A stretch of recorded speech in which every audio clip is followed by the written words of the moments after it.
पंजाब में पाकिस्तान से लगने वाली सीमा पर आए दिन ड्रोन के जरिए हथियारों और ड्रग्स की सप्लाई की जाती है। भारत की ओर से करारा जवाब देते हुए वक्त रहते दुश्मन के षड्यंत्र को नाकाम भी कर दिया जाता है। लेकिन बॉर्डर पर अब जो तैयारी होने जा रही है उसके बाद निगरानी की ताकत बढ़ जाएगी। पाकिस्तान की तरफ से आने वाले ड्रोन को निपटाने में वक्त भी कम लगेगा और कुल मिलाकर इन साजिशों पर पूरी तरह से लगाम लग जाएगा। देशहित में यह भरोसा इसलिए क्योंकि भारत की दृष्टि से अब पाकिस्तान का भस्म होना तय है।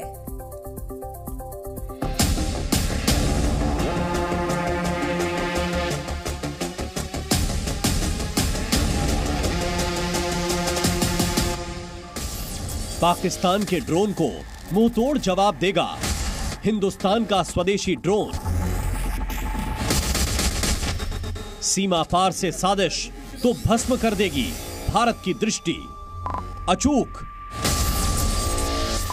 आक्रामक और बाज जैसी नजर, यह है भारत का स्वदेशी ड्रोन दृष्टि 10। ये ड्रोन पाकिस्तान की साजिशों पर काल बनकर टूटने वाला है, क्योंकि इस साल गर्मियों के महीने में पाकिस्तान से लगने वाली सीमा पर इस ड्रोन की तैनाती हो सकती है। भारतीय सेना पंजाब में पाकिस्तानी सीमा पर निगरानी के लिए दृष्टि 10 को तैनात करने की योजना बना रही है। सेना ने 2 दृष्टि 10 ड्रोन को खरीदने की योजना बनाई है। सवाल है कि सेना इस ड्रोन की तैनाती पंजाब बॉर्डर पर ही क्यों करना चाहती है। वैसे तो भारत के लिए पाकिस्तान के साथ साथ चीन सीमा की सुरक्षा भी चुनौती है, लेकिन जिस तरह से पिछले कुछ सालों में पंजाब में बॉर्डर पर पाकिस्तान ने साजिशें बढ़ाई हैं, उसकी वजह से पंजाब बॉर्डर के उस हिस्से में स्वदेशी निगरानी ड्रोन को तैनात करने की बेहद सख्त जरूरत है। पिछले कुछ सालों में पंजाब में बॉर्डर पार से ड्रोन के जरिए साजिश हो रही है।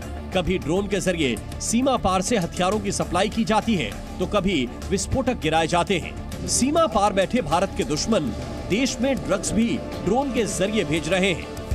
बीएसएफ ने 2023 में पंजाब में पाकिस्तान बॉर्डर पर 107 पाकिस्तानी ड्रोन्स को मार गिराया था। अकेले 2023 में सीमा पार से ड्रोन के जरिए 442 किलोग्राम हेरोइन, 23 हथियार और 505 राउंड कारतूस भेजे गए थे। अब पाकिस्तान की इन्हीं साजिशों को आसमान से ही मुंहतोड़ जवाब देगी भारतीय सेना की नई आंख, यानी दृष्टि 10। दृष्टि ड्रोन को फिलहाल पाकिस्तान की पंजाब से लगने वाली सीमा पर तैनात करने की योजना बनाई जा रही है। पिछले कुछ समय से पाकिस्तान की सेना और आईएसआई भारत में ड्रग्स और हथियारों की सप्लाई करने के लिए ड्रोन्स का इस्तेमाल कर रही है। इनमें से ज्यादातर को सुरक्षा बल मार गिराते हैं, लेकिन दृष्टि की तैनाती के बाद न केवल इस सीमा पर निगरानी चौकस होगी, बल्कि पाकिस्तान की तरफ से आने वाले ड्रोन्स को गिराने में लगने वाला समय भी बहुत बचेगा।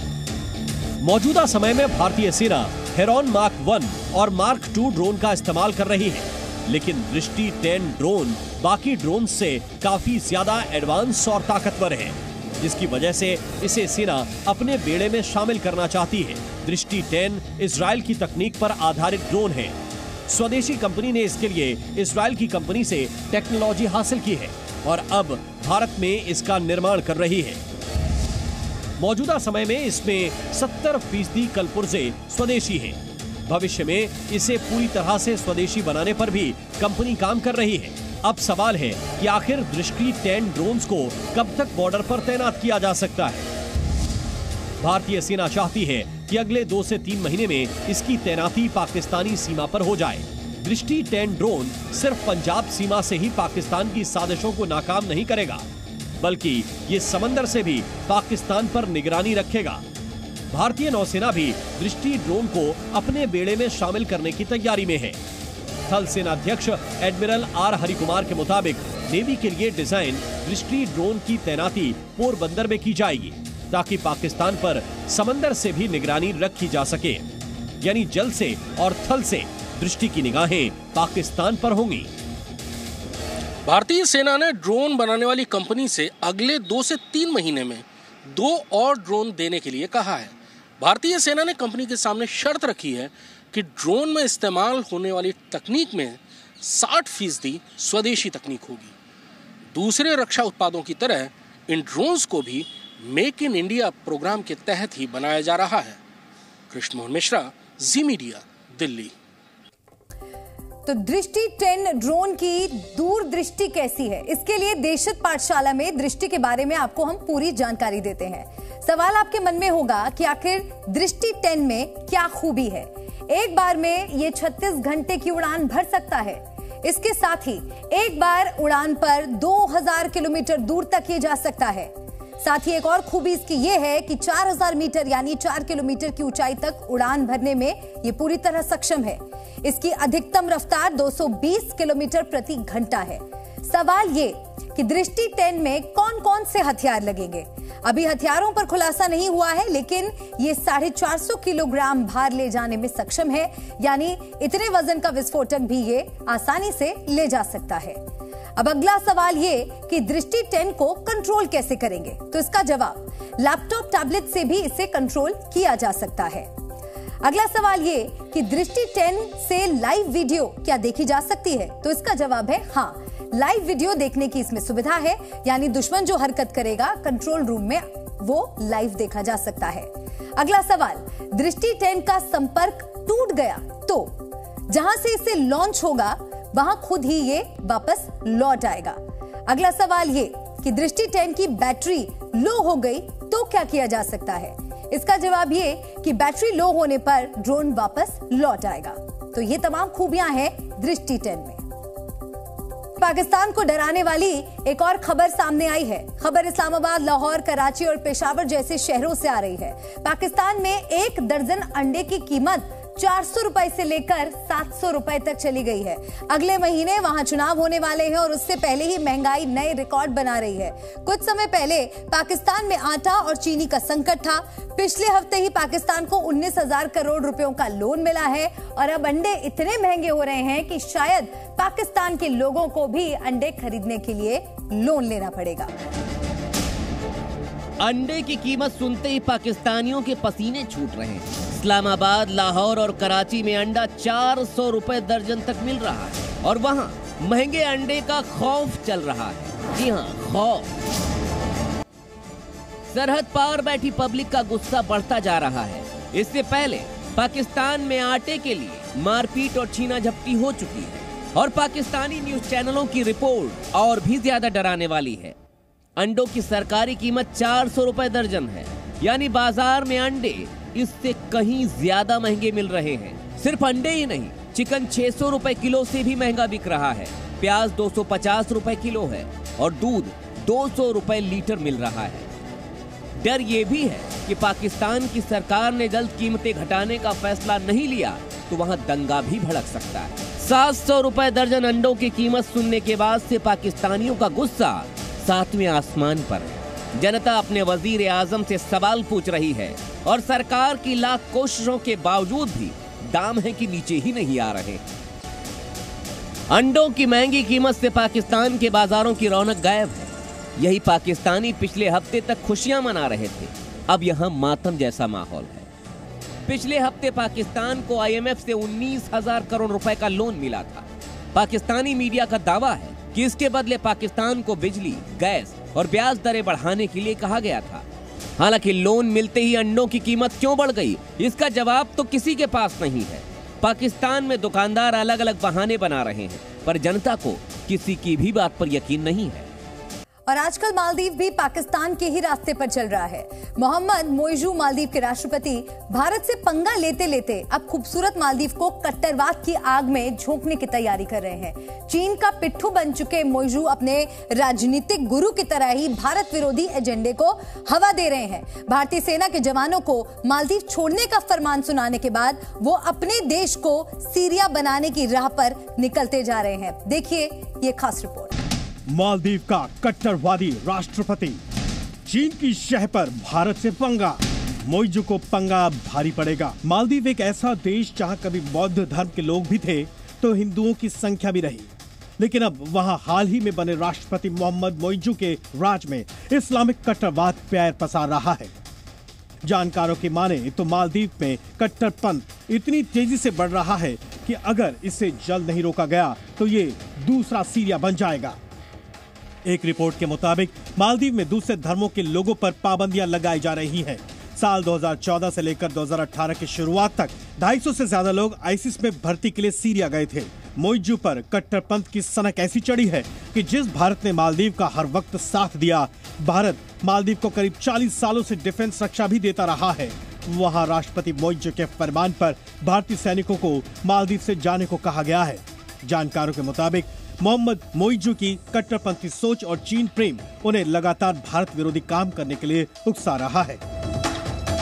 हाल ही में ऐसी लगातार खबरें भी आई हैं कि वहाँ थोड़ा सा रेडिकलाइजेशन हो रहा है इस्लामिक का, और CIA ने एक डाटा दिया था कह के कि करीब 1000 जो वहाँ के नागरिक हैं वो दाइश के साथ जुड़े हैं जाकर, और लगातार ये बातें उनके चुनाव के दौरान भी आती रहीं कि उनके विचार जो हैं वो रेडिकल इस्लाम की तरफ है। हालांकि इसका कोई तथ्य सामने नहीं आया है। मोइजू की इस्लामिक कट्टरवादी सोच के पीछे चीन का हाथ माना जा रहा है। आपको बता दें कि मोइजू ने परंपराओं को तोड़ते हुए पहले आधिकारिक विदेश दौरे के लिए भारत के बजाय इस्लामिक देश तुर्की को चुना था। चीन भी अच्छे से जानता है कि मालदीव एक छोटा सा देश है। पाकिस्तान के साथ साथ मोइजू के मालदीव पर दाव लगाना उसकी विस्तारवादी नीति को फायदा पहुंचा सकता है।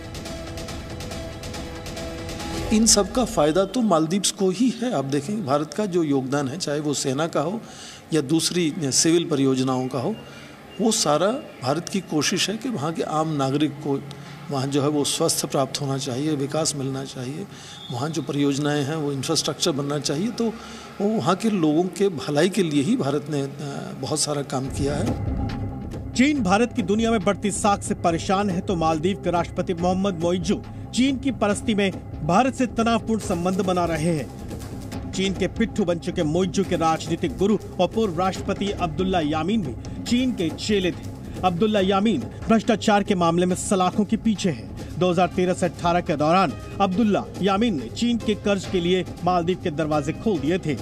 2015 में ही इंडिया आउट अभियान के वक्त मोइजू के नेतृत्व में तत्कालीन राष्ट्रपति सोलिह को घेरा गया था, जो भारत से प्रभावित थे। इसी तर्ज पर प्रधानमंत्री मोदी के लक्षद्वीप दौरे पर जाने के बाद मालदीव के 3 मंत्रियों ने भारत विरोधी सुर अलापे थे। पीएम मोदी के लक्षद्वीप जाने के बाद से दुनिया के पर्यटकों को लक्षद्वीप मालदीव से ज्यादा भा रहा है। दूसरी ओर चीन से लौटने के बाद मोइजू हिंदू महासागर को लेकर बयानबाजी कर चुके हैं। आपको ये भी बता दें कि मालदीव कर्ज में डूबा हुआ देश है, जहां 6.1 अरब GDP वाले देश पर GDP का 113% कर्ज का बोझ है। इस बीच कांग्रेस नेता शशि थरूर ने केंद्र सरकार को मोइजू विवाद पर सतर्क रहने को कहा है। उन्होंने कहा कि हमें मालदीव सरकार की चीन के साथ बढ़ती निकटता पर बहुत ध्यान से नजर रखनी होगी। साफ है, चीन की शह पर मालदीव लगातार भारत के खिलाफ अपनी मुहिम चला रहा है, चाहे इसके लिए उसे मालदीव के सफेद रेत और नीले पानी की खूबसूरती को नजरअंदाज कर अपने ही देश में कट्टरपंथी सोच का सहारा चूना लेना पड़े। लेकिन यह आज का भारत है, ये मोइजू जैसे नेता अच्छे से समझ ले। ब्यूरो रिपोर्ट, जी मीडिया। अयोध्या में बना राम मंदिर ऐसे जगमगा उठा है जैसे 22 जनवरी को दिवाली है। पूरी अयोध्या नगरी प्रकाशमय हो गई है। राम भक्त रामलला के दर्शन के लिए गर्भगृह से 25 फीट की दूरी होने पर भी कर सकेंगे। इस बीच श्री राम जन्मभूमि ट्रस्ट ने प्राण प्रतिष्ठा के कार्यक्रम का खुलासा किया है। देखिए ये खास रिपोर्ट। 22 जनवरी को श्री रामलला इस भव्य मंदिर में विराजेंगे। श्री राम जन्मभूमि मंदिर ट्रस्ट के महासचिव चंपत राय ने घोषणा करते हुए कहा कि 16 जनवरी से प्राण प्रतिष्ठा से पहले होने वाली पूजन शुरू हो जाएंगे। गर्भगृह में गरिमामय उपस्थिति, जिनके सम्मुख सब काम होगा, वो भारत के माननीय प्रधानमंत्री जी, राष्ट्रीय स्वयंसेवक संघ के सरसंघचालक जी, उत्तर प्रदेश के मुख्यमंत्री महोदय, श्री राम जन्मभूमि तीर्थ क्षेत्र के अध्यक्ष पूज्य महंत नृत्य गोपाल दास जी महाराज। मैं अगर ये कहूं, आप जिस विद्या को भी सोच सकते हैं उसके श्रेष्ठ जन आमंत्रित किए गए हैं। आपको बता दें कि रामलला की मूर्ति का वर्ण श्याम है। रामलला की ये प्रतिमा 150 से 200 किलोग्राम वजन की है। साथ ही मूर्ति को 5 वर्ष के बालक का रूप दिया गया है। प्रतिमा को अनेक प्रकार से निवास कराया जाए। इसमें जल, अन्न, औषधि और घी समेत 12 तरह के अधिवास कराए जाएंगे। आधिकारिक घोषणा करते हुए श्री राम जन्मभूमि मंदिर ट्रस्ट ने ये भी बताया कि गर्भगृह में कौन सी मूर्ति विराजमान होगी। जिस प्रतिमा की प्राण प्रतिष्ठा होनी है वो आप सब जानते हैं पत्थर की है।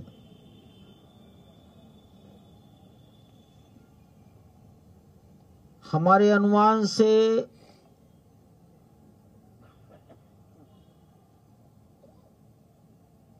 150 किलो से 200 किलो के बीच में उसका वजन होगा।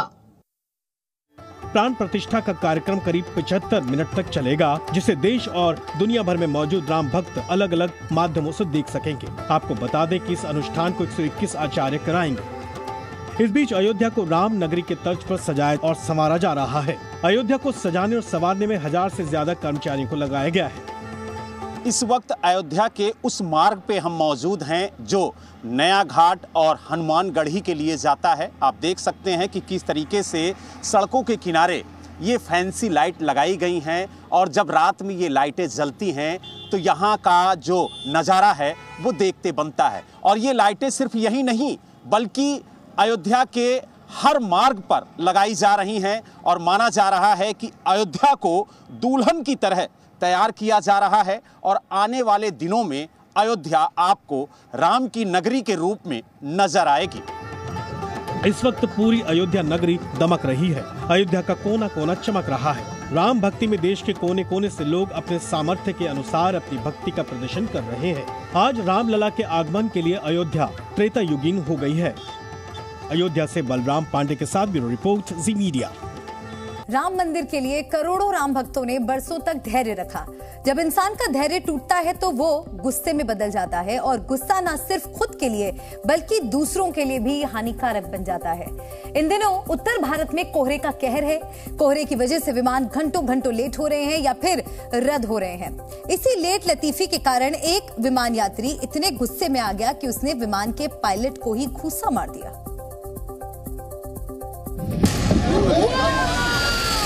ये हैरान करने वाला वीडियो इंडिगो के विमान का है। सोशल मीडिया पर ये वीडियो तेजी से वायरल हो रहा है।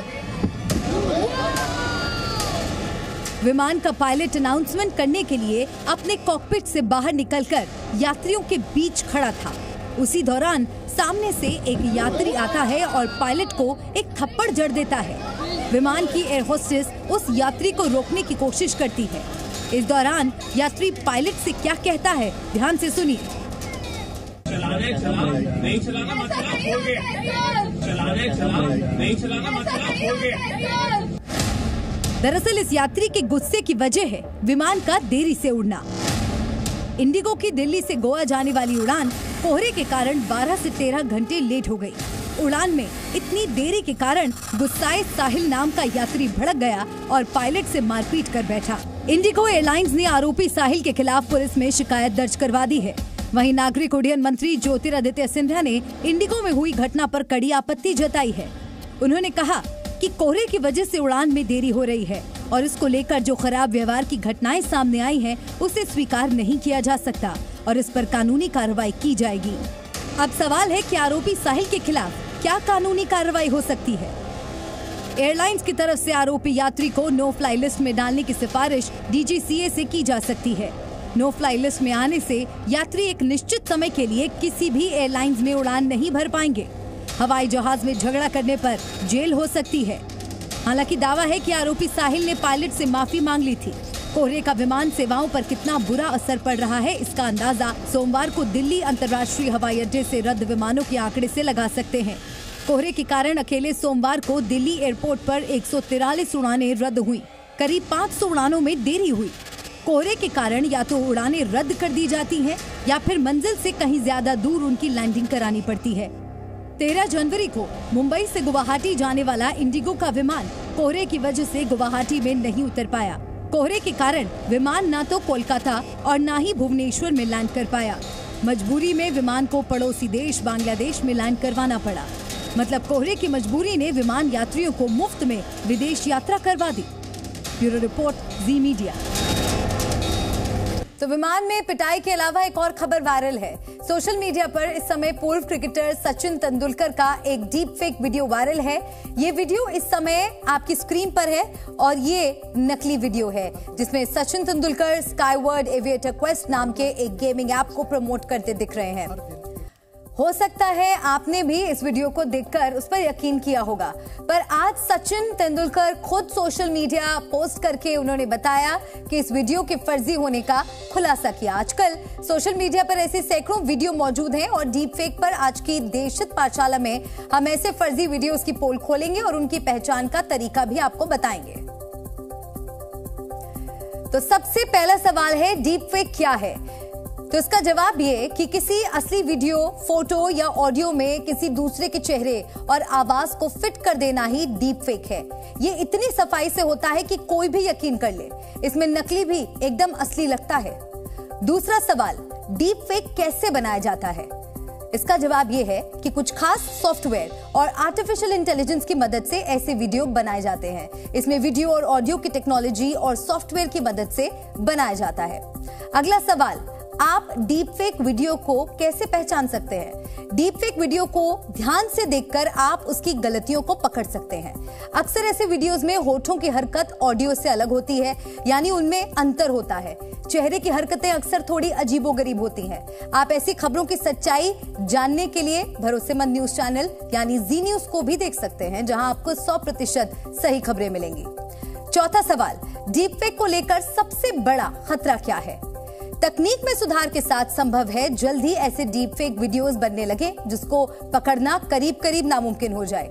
ऐसे सॉफ्टवेयर या मोबाइल ऐप आ जाएंगे जिनकी मदद से 100% नकली वीडियो या ऑडियो तैयार करना मुमकिन होगा।